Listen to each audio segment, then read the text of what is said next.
Hey y'all, Melissa here with you today, and this video is part of a series where I explore some more unusual sewing notions. I'll show you how to use them and tell you whether I think they're worth buying. The next tool set I want to talk about is these buttonhole chisels and mallet.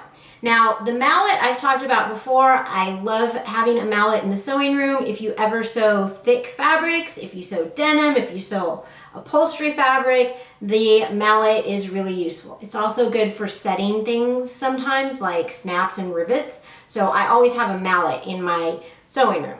The new part of the tool, though, is this buttonhole cutter set. And let me show you the one that I chose.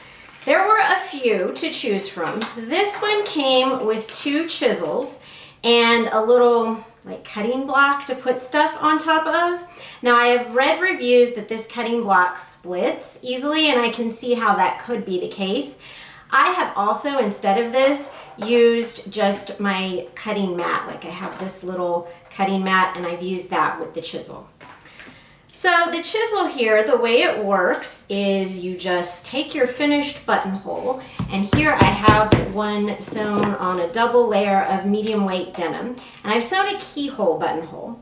And you use the chisel and place it and hammer it, and that'll cut the fabric in the middle of the buttonhole. This is great because you don't have to worry about a seam ripper or scissors cutting through the ends of your buttonhole.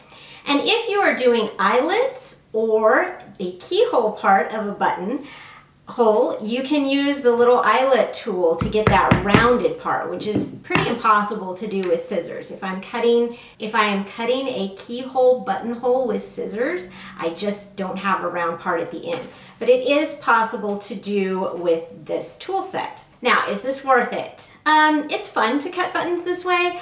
I can't remember the last time I sliced through the end of a buttonhole with my scissors or my seam ripper. I'm probably jinxing myself now, but I think this goes into the nice but not necessary category for me.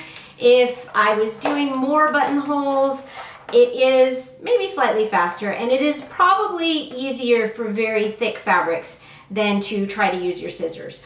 Also, if you don't regularly sharpen your scissors and they don't have very sharp points, this would be easier because you're not having to kind of use the middle part of your scissors instead of just the tip to slice through buttonholes.